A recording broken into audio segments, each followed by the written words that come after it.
정말 오랜만에 모발이식과 탈모에 관련돼서 궁금하신 분들을 위해서 저희 병원 수술 받으신 분들을 위해서 영상을 라이브로 조금 한번 만들어 보려고 합니다. 자, 민스님, 먹는 약 M자 효과 있는지요? 있습니다. 네.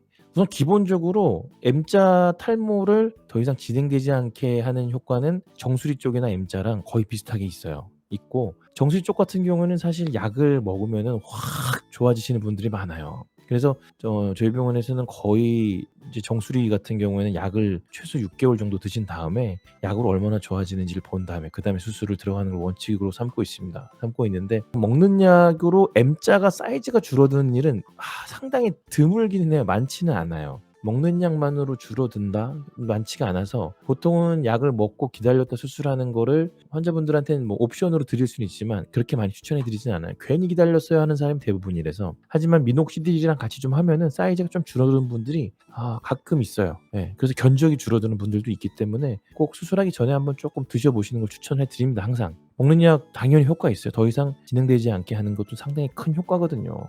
서민우님, 지루성 두피염이 있으면 이식 못하나요? 저희가 이제 수술을 할 때에 수술을 하면 안 되는 상황들이 있어요. 예를 들어서 가장 흔한 것들은 담배를 엄청 많이 피우고 있는 상태에서 수술 웬만하면 추천해드리지 않습니다. 밀도 낮게 심고 이러면 별 문제 없는데, 고밀도 이식이나 대량 이식 같은 경우에는 영향을 좀 받을 수가 있어요. 그렇거나 아니면은 혈액 공급이 좀 제한이 될 수 있는 뭐 당뇨나 질환이 있거나 아니면은 피가 잘 멈추지 않는 그런 약물 같은 거 먹고 있을 때, 이럴 때 수술하면 안 되겠죠. 그런 거 말고 이 두피에 아주 활동력이 강한 염증이 있는 경우에는 수술을 별로 추천해드리지 않아요. 근데 이제 지루성 두피염 같은 경우에는 보통은 좀 약을 세게 항생제나 스테로이드를 같이 병용을 해서 바르는 연고를 뭐 필요하면 쓰고 해가지고 한 2주나 3주 정도 복용을 하면은 많이 가라앉힐 수가 있습니다. 지루성 두피염이 있다 이러면 저희 병원에서는 그렇게 이제 처방을 해서 확 가라앉힌 상태에서 수술하면은 별 문제 없는 것 같아요. 이식을 못하지는 않습니다. 하지만 지루성 두피염이 있으면은 수술하기 전에 두피 상태를 좋게 만드는 그런 노력이 필요합니다. 그래야지 수술 결과를 최상으로 끌어올릴 수가 있죠. 염증이 있는 분들이 수술을 하면은 염증이 생길 가능성이 좀 높아져요. 그 염증이 생겼던 그쪽 부위의 모발들은 잘 못 사는 경우들이 많기 때문에 굳이 약으로 뭐 확 가라앉힐 수가 있는데 그런 과정을 안 하고 수술할 이유는 없죠.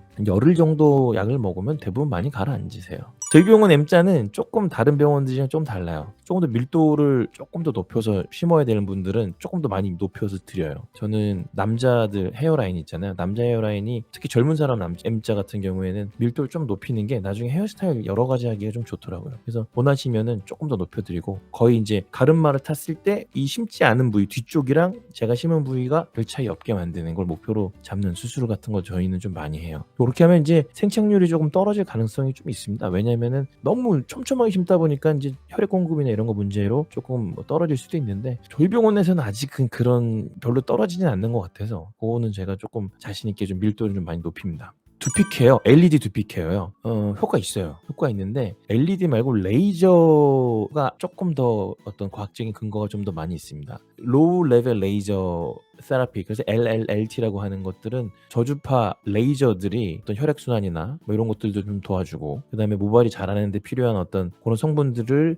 만들어낸다라는 그런 논문들도 좀 있고, 실제적으로 모발 굵기나 개수도 좀 늘어나는 그런 경우들도 좀 있어서 효과는 있다라고 보시면 되고요. 근데 저는 사실 뭐 효과가 있다 없다 판단을 제가 하는 기준에서 하는 거는 논문이죠. 뭐 사실 논문들이나 제가 이제 환자분들한테 추천했을 때 환자분들이 느끼는 것이랑 제가 이제 학교 같은 데 나가서 선생님들이랑 같이 얘기했을 때 인류적으로 이렇게 나오는 이런 것들을 제가 좀 판단했을 때에 수술 말고 효과가 있는 거는 먹는 약, 그다음에 미녹시딜 바르는 약, 그다음에 LLLT, 요 정도는 효과가 있다. 효과가 있다고 해서 다 똑같은 건 아니에요. 먹는 약 효과를 제가 볼 때 남자들한테 제가 말씀드리는 겁니다. 남성형 탈모에서 먹는 약 효과를 한 100점 정도로 보면은 미녹시딜은 제가 볼 때 한 15에서 20점 정도 나오는 게 일반적이고, 많이 나오시는 분들은 제가 볼 때는 먹는 약 효과만큼 나오시는 분들도 있는데 평균적으로 봤을 때 그 정도 효과를 저는 기대하시면 된다고 보고요. 레이저도 제가 볼 때는 그 정도 레벨인 것 같아요. 그 정도 레벨인 것 같아서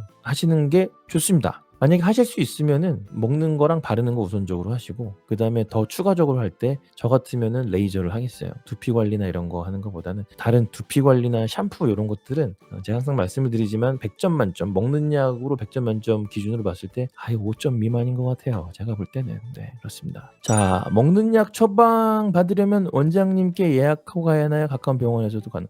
그럼요. 예, 이 먹는 약은요. 저희 병원까지 안 오셔도 돼요. 안 오셔도 되고 그 근처 병원에서 받으시면은 좋습니다. 예. 근처에 그냥 피부과 아니면 뭐 가정의학과, 내과 이런 데 다 처방이 가능해요. 꼭 뭐 모발이식 하는 병원 찾거나 뭐 모발 전문으로 하는 병원 찾지 않으셔도 됩니다. 모발이식 후 2주 차인데 헬멧 써도 될까요? 직업부상. 네. 제가 항상 말씀드린다. 모발이식 하고 난 다음에 10일만 지나면은 축구하다 헤딩을 하셔도 됩니다. 네, 그러니까 헬멧 정도야 뭐 문제 없습니다. 피나스테로이드 약제 발기부전 부작용에 대해서 제 생각은요. 많지 않습니다. 많지 않고 한 2-3% 많이 봐야 교과서적으로는 1-2% 정도. 참 이게 어려운 것 중에 하나예요. 진짜 사람들이 이 약을 먹기 시작을 하면은 약을 먹기 전이랑 약을 먹은 후 이 차이가 다른 조건들은 완전히 동일해야 되거든요. 완전히 동일을 해야 환자분들이 정확하게 그걸 알 수가 있는데 참 그런 경우는 드물죠. 살다 보면 여러 가지 일들이 동시에 생기기 때문에 상당히 판단하기 쉽지가 않습니다. 근데 일반적으로는 별 문제가 없다. 1-2% 정도 이렇게 보시면은 됩니다. 그걸 믿으십시오. 네. 혹시라도 생기면은 약을 먹다가 부작용이 생기면은 용량 조절할 수도 있고 제 환자분 중에는 어떤 부작용이 생겼는데 아침에 먹던 거를 저녁으로 시간을 바꾸면서 부작용이 확 없어지는 분들도 계셨고 약 종류를 바꿔볼 수도 있고 모르기 때문에 그냥 뭐 약을 끊거나 이러지는 않으셨으면 좋겠어요. 로아큐탄은 효과 있습니다. 효과 있는데 일반적으로 지루성 두피염 치료를 할 때에 가장 핵심이 되는 약물이 아닌 것 같아요. 저는 스테로이드랑 그다음에 항생제 쪽으로 우선 조금 더 추천해 드리고 효과가 없을 때에는 요런 것들을 해볼 수가 있는데 저희 병원에서 수술 받기 전에 지루성 두피염 치료를 저희 병원에서 하진 않습니다. 근처의 피부과에서 적절한 약을 좀 받고 오시는 걸 좀 더 추천해 드려요. 근데 그 핵심은 스테로이드랑 항생제가 좀 될 거예요. 로아큐탄도 같이 먹어도 도움이 된다는 피부과 선생님의 판단이 있다면 같이 들어갈 수도 있는데 이것만으로는 부족합니다. 수술하기 전에는 조금 더 공격적으로 돌아가는 게 좋을 것 같아요. 그리고 이 로아큐탄은 사실 수술하기 전에는 또 끊어야 되는 그런 약물 중에 하나입니다. 그래서 수술하기 전에는 요 약으로 관리하는 거는 별로 추천해 드리진 않아요. 이 로아큐탄이 수술하고 난 다음에 상처 회복이나 어떤 요런 것들에 조금 방해가 된다라는 그런 논문들도 좀 있고 그래서 로아큐탄은 저는 수술 전에는 절대 먹지 않는 것을 추천해 드립니다. 환자분 중에 로아큐탄 먹는 걸 저한테 얘기 안 하시고 수술 날짜 잡았다가 수술 좀 미뤘던 환자분도 계세요. 저용량 수술하게 되면 전후로 평균 몇 번 수술하시면요 뭐 저용량이든 아니면 대량 이식 수술이건 간에 보통 수술하시고 다음날 와서 머리만 감고 가시면은 문제 없습니다. 아주 적은 양 수술하신 분들은 이제 상황에 따라서 다음날 오실 수도 있고 아니면 곧바로 당일날 내려가실 수도 있고 그리고 그다음부터는 제가 이제 왔다 갔다 하기 힘드신 분들은 사진으로 저희가 조금 보고 별 이상이 없으시면은 그냥 보통은 또 다시 올라오시는 일은 없어요. 저는 아직까지 한 명도 없었어요. 그냥 가시면 됩니다. 8월에 모발이식 수술을 하고 주말에 쉬고 먼지가 많은 일터에서 일하는데 어떤 모자를 써야 하나요? 수술하시면은 그래도 좀 오래 쉬시는 게 좋은데 곧바로 이틀밖에 못 쉬고 나가신다고 그러면은 저희 병원에서 드리는 왜 그 수술할 때 쓰는 종이 모자 얇은 거 있거든요. 그거 쓰시면 상당히 좋기는 한데 그것만 덮어놓고 하시는 걸 전 추천을 드립니다. 그 위에다가 야구 모자나 아니면은 뭐 번거지 모자나 다른 모자 같은 거 두껍게 하시면은 땀도 많이 나고 불편하실 거예요. 병원에서 주는 종이 수술 모자 요런 걸 그냥 쓰고 오시는 거를 추천드립니다. 부작용에 대해서 이해관계가 몰려있어서 그런지 피부과 의사분들과 비뇨기과 의사분들의 이야기가 달라서 어느 누구의 말을 믿기가 어렵다. 보통 이제 비뇨기과에서 처방을 하는 피나스테로이드는 용량이 5mg입니다. 5mg이고 용량에 따라서 조금 부작용이 다를 가능성은 있다. 뭐 이런 정도지. 저희가 이제 모발 이식이나 탈모 관련돼서 세미나를 하거나 이런 걸 하면은 비뇨기과 선생님들이 와서 이 피나스테로이드의 부작용이나 이런 거에 대해서 강의하시는 경우들이 상당히 많습니다. 왜냐면은 비뇨기과에서 조금 더 오래 썼던 약물이고 그렇기 때문에 비뇨기과 선생님들이 뭐 다른 얘기를 하거나 그렇지는 않습니다. 아보다트와 먹는 미녹시딜 반쪽 매일 먹는데 부작용은 없어요. 근데 미녹시딜은 평생 먹어야 하나요? 아마 인제 아보다트와 미녹시딜을 동시에 처방을 받으신 분이면은 아마 '아보다트만으로는 쪼끔 부족하다.'라는 느낌이 들어서 미녹시딜을 같이 드시는 분들이 대부분일 텐데, 미녹시딜을 끊으면은 아보다트랑 미녹시딜로 이렇게 좋아진 부분들이 미녹시딜을 끊어 버리면은 미녹시딜로 좋아진 부분들은 6-7개월 정도 기간을 두고 서서히 빠져나갑니다. 그래서 미녹시딜 반쪽을 끊어도 상관은 없지만 같이 머리가 쪼끔 줄어들 가능성, 풍성한 정도가 좀 줄어들 가능성이 있기 때문에 부작용이 없으면은 안 끊는 거를 원칙으로 하시는 게 좋을 것 같고요. 혹시 뭐 부담이 좀 있거나 이러면은 처방을 하셨던 원장님이랑 같이 얘기를 한번 해 보시면은 좋을 것 같습니다. 그럼요. 여기 강명곤 님, 처음 태어날 때부터 M자 라인 임마분들이 수술을, 그죠? 수술하신 분들 중에 보면은 M자로 오시는 분들은 두 가지 종류가 있습니다.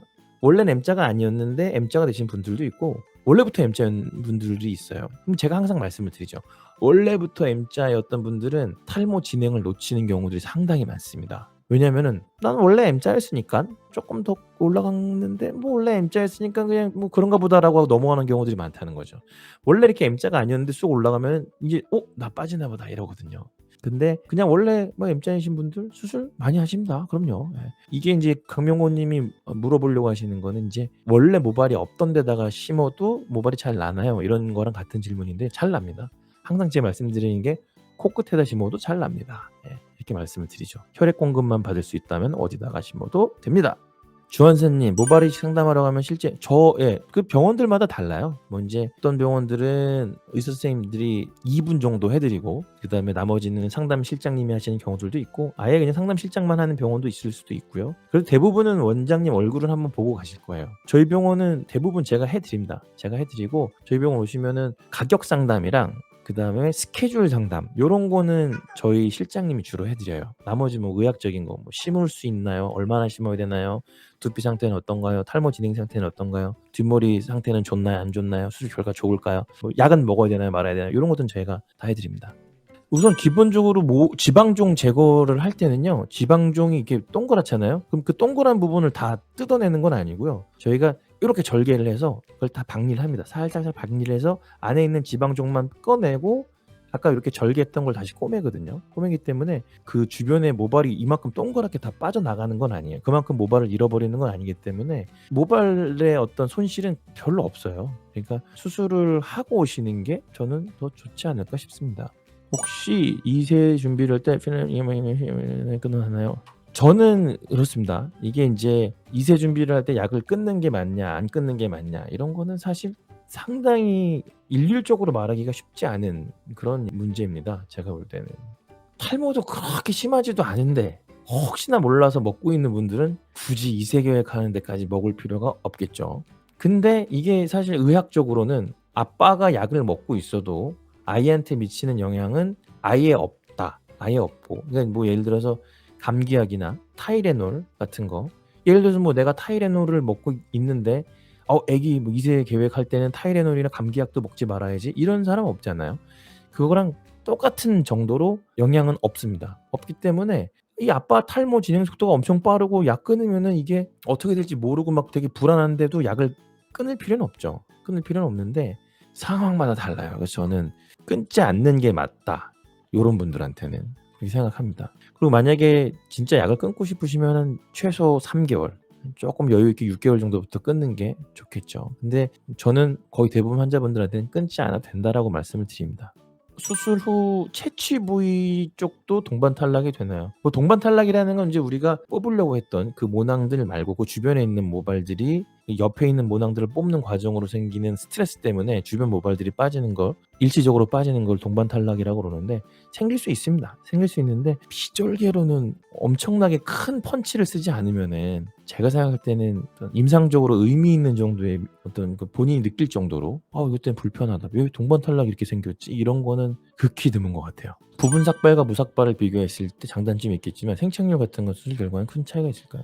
별 차이 없습니다. 저는 별 차이 없다고 봅니다. 이게 인제 부분 삭발이 수술이 쪼끔 더 편하죠. 그리고 무삭발은 쪼끔 더 힘이 듭니다. 힘이 들기 때문에 선생님들의 어떤 숙련도나 이런 거에 따라서 모낭을 채취하면서 약간의 손상을 주거나 이럴 가능성이 쪼끔 더 높겠죠. 그리고 이게 뭐 몇 시간 동안 계속 해야 되는 일이기 때문에 일이 힘들면은 아무래도 실수가 올라갈 가능성이 조금 더 높을 가능성은 있습니다. 뭐 가능성은 있는데 아유 이게 뭐 얼마나 차이가 있을까라는 게 제 생각이고 무삭발은 뭐 좀 이렇게 모발이식 오래 하신 분들은 무삭발로 해도 별 문제 없다. 저는 이렇게 생각을 합니다. 너무 많은 양 대량 모발이식 뭐 모낭으로 한 3,000 모낭 이렇게 다 무삭발로 하는 건 좀 쉽지는 않을 것 같기는 한데 굳이 뭐 문제가 되진 않는다라고 생각이 됩니다 저는.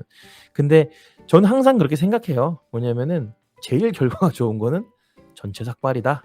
어떤 논문 그러니까 논문도 있어요 사실 이게. 논문도 있습니다. 뭐냐면 비삭발을 했더니 생착률이나 아니면 뒤에 모낭 손상이나 이런 게 전혀 차이가 없다. 이런 논문도 있고. 그건 이제 사실 비삭발 이 수술을 많이 해 보신 분들 이야기고 뭐 이게 모발 이식을 하신 지 얼마 안 되신 분이 안 그래도 모발 이식 자체가 익숙치가 않은데 거기다가 삭발도 안 하고 하면은 이게 좀 차이가 있을 수도 있고 이러기 때문에 이걸 뭔가 일률적으로 말씀을 드리기는 쉽지가 않아요. 쉽지가 않습니다. 네.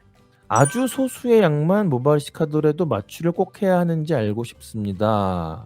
저는 마취를 하시는 게 덜 아플 것 같아요. 본인이 통증을 잘 참으시면 뭐 안 하셔도 되죠. 최소한 뭐 한 30-40개 이상 한다 그러면은 뭐 마취를 하시는 게 유리합니다. 생착률 때문에 그러시는구나. 아이 무시할 정도 돼요. 예, 마취약으로 인해서 생착률의 차이는 너무 많이 늦지만 않으면 무시할 정도 됩니다. 모발 수로 계산하는 것도 있고 모낭 수로 계산하는 것도 있는데 모낭 수로 계산은 예를 들면 환자분들마다 다릅니다. 그러니까 이제 한 모낭 단위 안에 들어가 있는 모발 수가 사람마다 좀 차이가 있어요. 차이가 있어서 어저께 수술하신 분은 예를 들면은 한 모낭에 평균 2.9개가 나와서 2.9. 그러니까 뭐 3,000모 심으면은 거의 한 8,000, 한 700모 막 이렇게 들어간 거잖아요.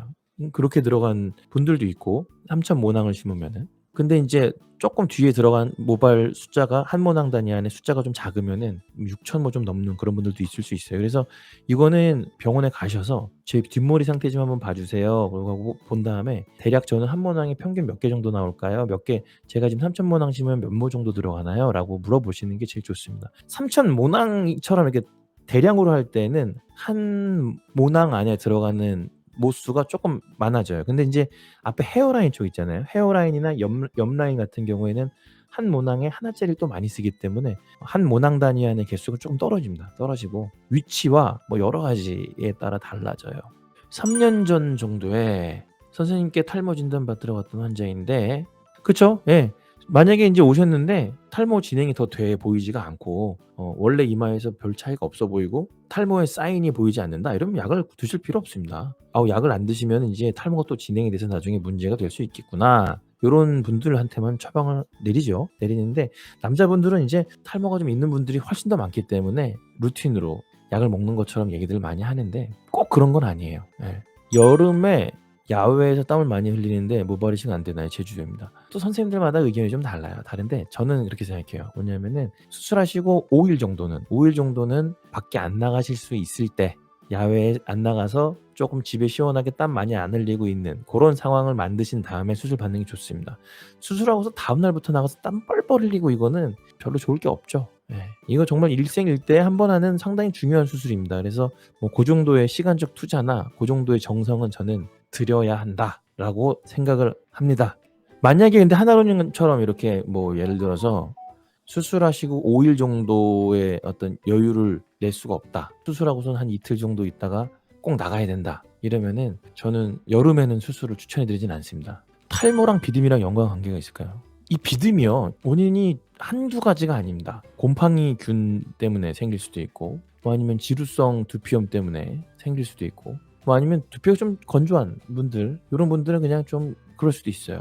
근데 일반적으로 인제 지루성 두피염 같은 것들 그냥 아니면은 진균 감염, 곰팡이균 감염과 요런 경우에는 사실 염증이거든요. 염증이 있으면은 탈모의 진행을 쪼금 빨리 빠지게 만드는 경향이 있어요. 쪼끔이 아니에요. 상당히 많이 빨리 빠지게 만듭니다. 그래서 고런 것들은 본인이 인제 피부과 가셔서 진단을 정확하게 받고 필요하면은 도 좀 먹고 샴푸도 좀 바꿔 보고 니조랄 같은 것도 써 보고 해 가지고 최대한 없애려고 하는 노력은 필요합니다.